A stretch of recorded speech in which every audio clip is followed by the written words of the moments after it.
मध्य प्रदेश में एक टीकमगढ़ जिला है, जहाँ दुर्ग नाम का एक गांव होता है।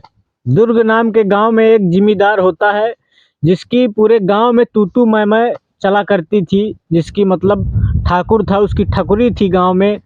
जो गांव के लोगों को जो कह देता था वही गांव में होता था। अगर उसका मन नहीं है तो गांव में कुछ नहीं होता था, क्योंकि वो गांव का सबसे बड़ा जिम्मेदार था।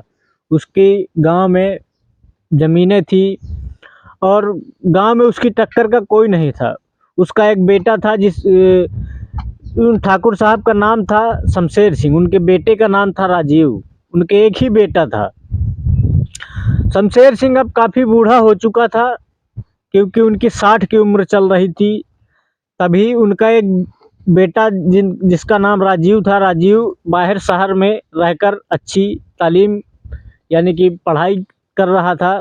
तभी उसकी पढ़ाई पूरी हो जाती है और उसको छोटी मोटी नौकरी करने में मज़ा नहीं आ रहा था, तो वो आ जाता है गांव वापस। जब गांव वापस आ जाता है तो धीरे धीरे उसके पिता शमशेर सिंह उसको अपने खेती किसानी का काम समझा देते हैं कि कैसे मजदूरों से काम लेना है। धीरे धीरे राजीव को सब समझ में आ जाता है कि मेरे पिताजी की आमदनी फसलों से है, और पूरा काम समझ लेता है। और राजीव जो है कुछ हौसी प्रकार का बंदा होता है। राजीव करीब 22 साल का लड़का होता है, नया लड़का होता है। तो जो औरतें काम करती थी खेतों में, उनको देखता रहता, उनको ताड़ता, और उनके खुले बदन को देखकर उसके मन में लहरें दौड़ने लगा करती थी। तभी एक दिन उनका एक नौकर होता है सागर नाम का, जो उनकी हवेली में काम किया करता था। सागर और राजीव अक्सर साथ में ही रहा करते थे, क्योंकि सागर राजीव की गाड़ी चलाता था। सागर उनका एक तरह से ड्राइवर था, यानी कि उनका मेन गुर्गा था राजीव का। शमशेर सिंह अब घर से बाहर नहीं निकला करते, घर में ही रहते। उनका काम काज पूरा अब राजीव की जिम्मेवारी थी। राजीव ने गांव को फुसलाना शुरू किया, क्योंकि उनके पिता शमशेर ने उसको समझाया था कि बेटा, अब मोबाइल सोशल मीडिया का ज़माना है, मोबाइल अब गांव में भी आ चुका है। अब गांव में ज़बरदस्ती किसी से काम नहीं लिया जा सकता। सो सबके दिलों में जगह पहले पैदा करनी पड़ती है, अपनापन दिखाकर उनसे उनके दिलों पे राज किया जा सकता है। तब राजीव ने एक दिमाग लगाया, और जैसे कोई ज़्यादा गरीब है तो उसको कंबल दान करता, और एक सोशल मीडिया में उसने एक अपनी आईडी बनाई। उसके ज़रिए वो धीरे धीरे सबके दिलों में राज करने लगा। किसी को कंबल देता, किसी को कपड़े देता, किसी को जूते दिला देता, किसी को चप्पल दिला देता। तो गरीब लोग समझने लगे कि ये हमारा मसीहा है। दरअसल वो मसीहा नहीं था, एक वहशी था। धीरे धीरे होता क्या है, एक दिन गांव के लोगों से वो बड़े हाथ जोड़कर बड़े प्यार से बोला करता। एक दिन होता क्या है, गांव के किनारे से ही एक नदी निकलती है। दुर्ग गांव के किनारे से एक नदी निकलती है, जो हर समय वहां से पानी बहता रहता। गांव के जानवर, गांव के लोग नदी से ही पीते थे पानी और नहाते थे वहीं।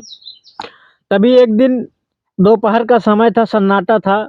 राजीव और सागर दोनों गाड़ी में चले जा रहे थे, क्योंकि नदी नीचे थी, ऊपर से रोड गया हुआ था। तो पुल के ऊपर से राजीव की नज़र पहुंचती है, तो अंजलि नाम की एक लड़की, नाबालिग 17 वर्ष की, उस बकरियां चरा रही थी अपने नदी के किनारे। जब बकरियां चरा रही थी तो एक बकरी को उसने धुलना शुरू किया था, तो काफ़ी वो भीग चुकी थी, और बकरी भी उसकी भीग चुकी थी। और जब उसने धुलने की कोशिश की बकरी को, तो बकरी भाग चलती है।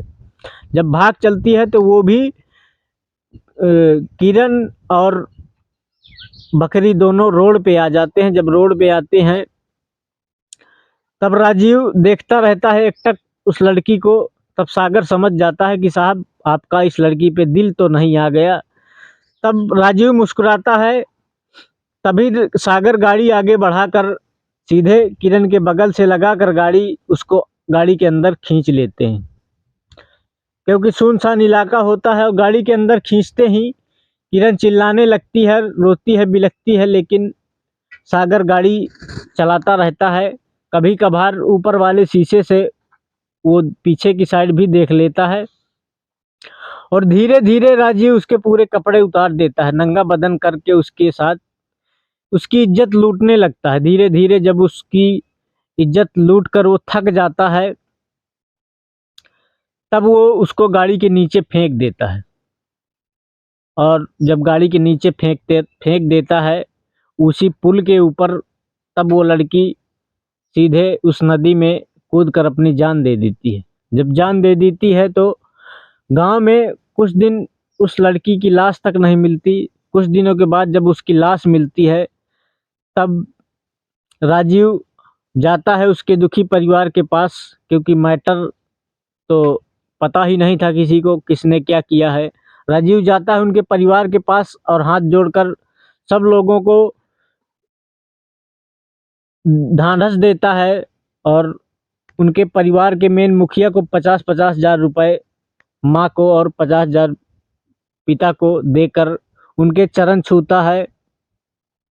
तो गांव वालों को लगता है कि ये हमारे लिए, राजीव नाम का लड़का, ये हमारे लिए देवता है, और उनको उसके असली कहानी के बारे में पता नहीं होता है। एक दिन होता क्या है, गांव के अंदर दो महिलाएं आती हैं, जो एक शादीशुदा होती है जिसका नाम होता है गीता, और उसकी एक बहन होती है अंजलि। गीता और अंजलि, अंजलि कुंवारी होती है और गीता तो शादीशुदा होती है। जब गांव आती हैं तो उनको पहले उन ठाकुर साहब से ही मिलना पड़ता था, जिनका नाम था शमशेर सिंह, क्योंकि उनके आज्ञा के बराबर बिना गांव में कोई काम नहीं हो सकता था। तो जैसे ही वो उनके घर पहुंचती हैं तो राजीव जैसे ही देखता है कि एक औरत और एक लड़कियां चली आ रही हमारी हवेली की तरफ, तब राजीव तुरंत खड़ा होता है और जाकर उनको गेट में ही लपक लेता है और हाथ जोड़कर नमस्कार करता है और उनको बिठाता है, चाय नाश्ता करवाता है। क्योंकि राजीव उनसे बातें भी करता था, उनसे वो अब कारभार राजीव के ही हाथ में ही था। तो गीता उसको अपने गांव की औरतों को कुछ शिक्षा देने आई थी कि गांव की औरतें कुछ कर सकें, आगे बढ़ सकें। उनकी एक संस्था थी, यानी कि उनको नॉलेज देना गांव की औरतों को, और छोटा मोटा कोई बिजनेस कर सकें। तब इन्हीं बातों के बीच राजीव की नज़रें जो है गीता के पूरे शरीर पर मंडरा रही थी। वहीं पास में खड़ी उसकी 18 साल की बहन अंजलि, उसकी उसके पूरे बदन, उसके उभरे हुए स्तन, दोनों बहनों की जवानी से वो आंखें उसकी ऊपर नीचे होती रहीं। धीरे धीरे उसके माइंड में दोनों बहनों की जवानी खूबसूरत तो थी ही, मंडराने लगती है, उसको नींद नहीं आने लगती रात में। अब वो उनको इस काम के लिए ऑर्डर दे देता है और अपने ही पास की एक हवेली में उनको रख दिया जाता है। अब जब उसको रात भर राजीव को नींद नहीं आती है तो सुबह होते ही राजीव उनकी हवेली पहुंचता है और उनके आव भाव लेता है। वो मैडम, गीता मैडम से कहता है, मैडम आपको कोई दिक्कत तो नहीं हुई और नौकरों ने आपके साथ कोई बुरा बर्ताव तो नहीं किया? लेकिन गीता कहती है कि नहीं भाई साहब, हमें कोई दिक्कत नहीं हुई। और गीता अपना प्रशिक्षण शुरू कर देती है और उसकी बहन घर में अकेली रह जाती। जब वो प्रशिक्षण के लिए उसकी बहन गीता चली जाती तो अंजलि अकेली रह जाती। अंजलि जो है अपना, अंजलि के पास फ़ोन था। अंजलि की ज़्यादा उम्र भी नहीं थी, 18 साल की उम्र थी। तो अंजलि अपना उसी फ़ोन में गेम वेम खेलती रहती, वीडियो बनाती। सोशल मीडिया में अंजलि का एक ऐप था जिससे उसके काफ़ी फॉलोवर थे। होता क्या है, धीरे धीरे आना जाना इनका शुरू रहता है। राजीव अक्सर जाता, गीता अपने काम में लगी रहती। राजीव पहुंचता तो अंजलि से बातें करता और धीरे धीरे उनकी बातों से उनके बीच काफ़ी बातें होने लगती हैं। अब अंजलि को भी लगने लगता है कि राजीव बहुत अच्छे आदमी हैं। अब एक दिन राजीव उसको, अंजलि को घूमने के लिए इनवाइट करता है कि चलो कहीं घूमने चलते हैं, मैं आपको अपना, मेरे पुरखों का एक फार्म हाउस है, मैं आपको वहाँ दिखाने ले चलता हूँ। तो अंजलि तैयार हो जाती है और अपनी बहन गीता से भी नहीं बताती है। होता क्या है कि आज सागर को अपने गाड़ी के साथ नहीं ले जाता है राजीव, अपनी गाड़ी खुद चलाता है राजीव और बगल से अंजलि को बिठा लेता है। जब अंजलि को बिठा लेता है और चलने लगते हैं, कुछ दूर चलते ही बगल में बैठी अंजलि की जांघों में हाथ फेरने लगता है। जैसे ही राजीव उसके स्तनों पर हाथ रखता है तो अंजलि झिटक देती है और कहती है कि ये तुम कर क्या रहे हो मेरे साथ, ये सब गलत है।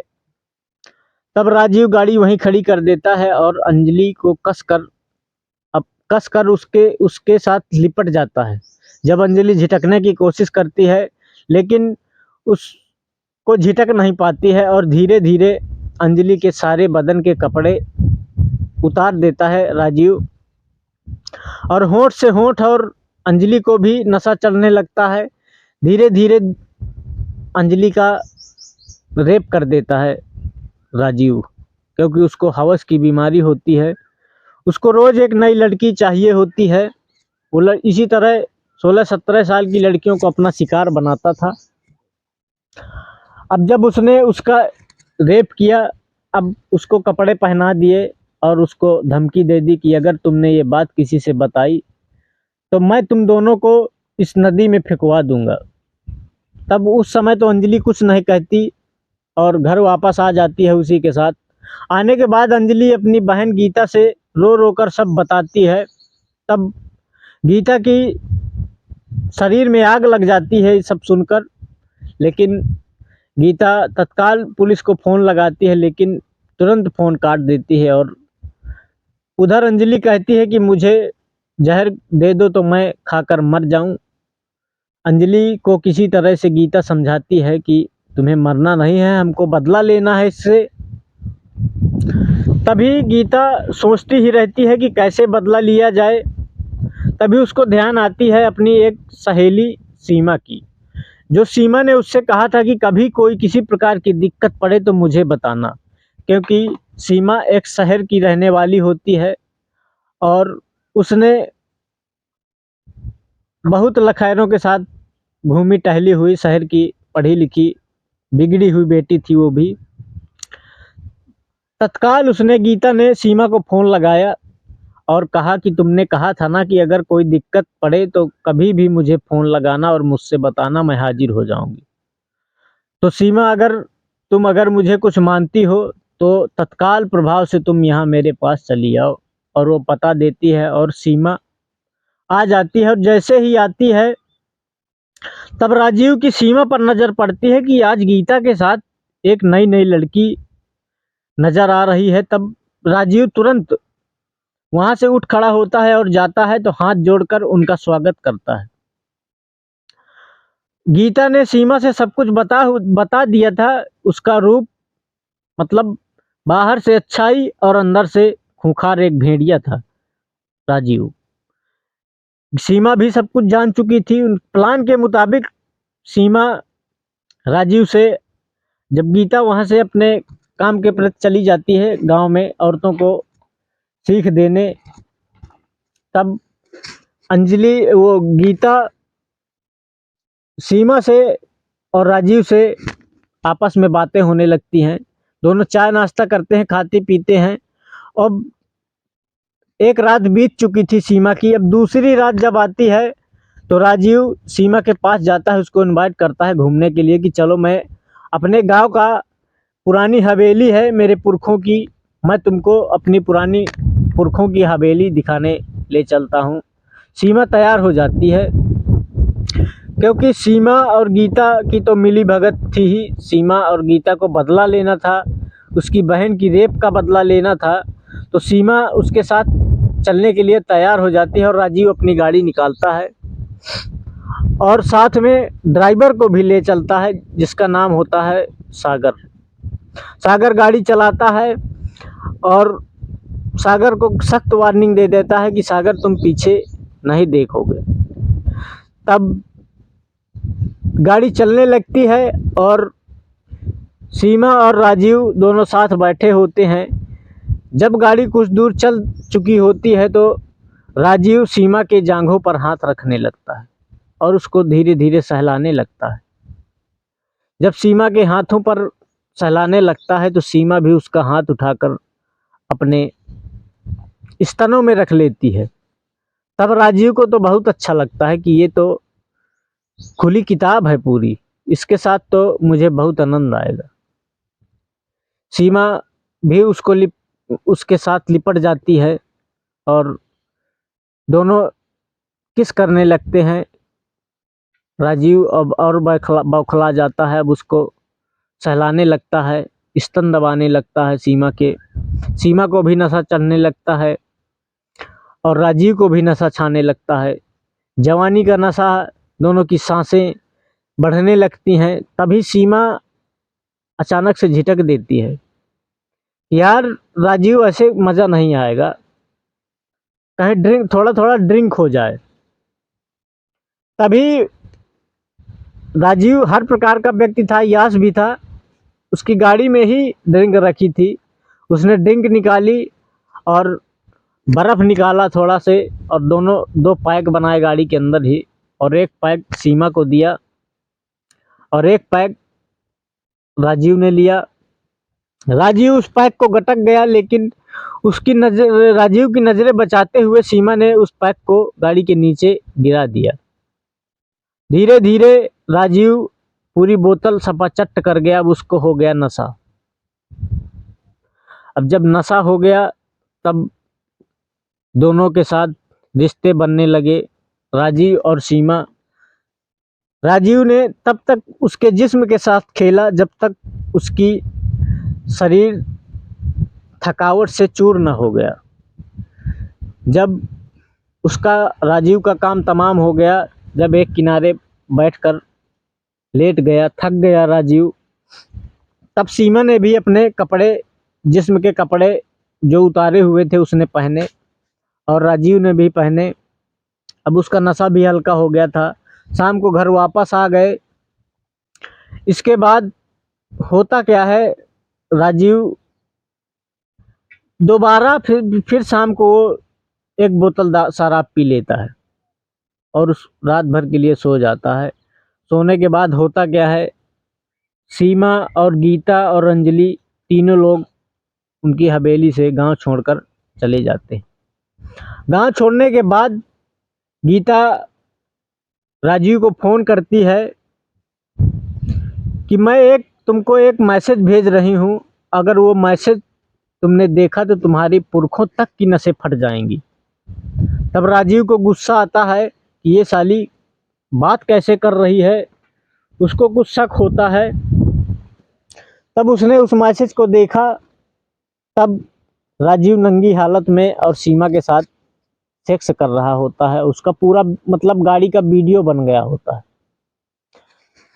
जब राजीव के अंदर आग लग जाती है और कहता है कि चुपचाप इस वीडियो को तुम डिलीट कर दो, वरना तुम जानती नहीं हो कि मैं क्या कर सकता हूँ और मैं अभी आ रहा हूँ तुम्हारे पास। तो तुरंत गीता कहती है कि तुम आकर भी क्या करोगे, अब मैंने तुम्हारा गांव छोड़ दिया है और अगर तुमने तत्काल प्रभाव से मेरे अकाउंट में, मैं एक अकाउंट दे रही हूँ तुमको, अगर उसमें तुमने 50 करोड़ रुपए नहीं डलवाए तो मैं ये वीडियो तुम्हारा सोशल मीडिया में अपलोड कर दूँगी। दोस्तों, जब राजीव ने ऐसा सुना तो उसके पैरों तले ज़मीन खिसक गई, क्योंकि राजीव ने गांव में एक बहुत बड़ी अच्छी फिजा बनाई हुई थी दान धर्म करके, लेकिन बाहर से तो वो दानी था देखने में, लेकिन अंदर से एक कुकर्मी था। तो होता क्या है, राजीव चुपचाप 50 करोड़ का इंतजाम करता है और उसके अकाउंट में डलवा देता है। जी हाँ दोस्तों, अगर आपको ये कहानी पसंद आई हो तो मेरे वीडियो को लाइक करें, सब्सक्राइब करें, ताकि मेरा भी हौसला बना रहे और मैं ऐसे ही स्टोरियाँ आप सबके साथ शेयर करता रहूं। सो आप वीडियो को लाइक करें, सब्सक्राइब करें, ताकि मेरा हौसला बना रहे। तो दोस्तों, जय हिंद, जय श्री राम, नमस्कार दोस्तों।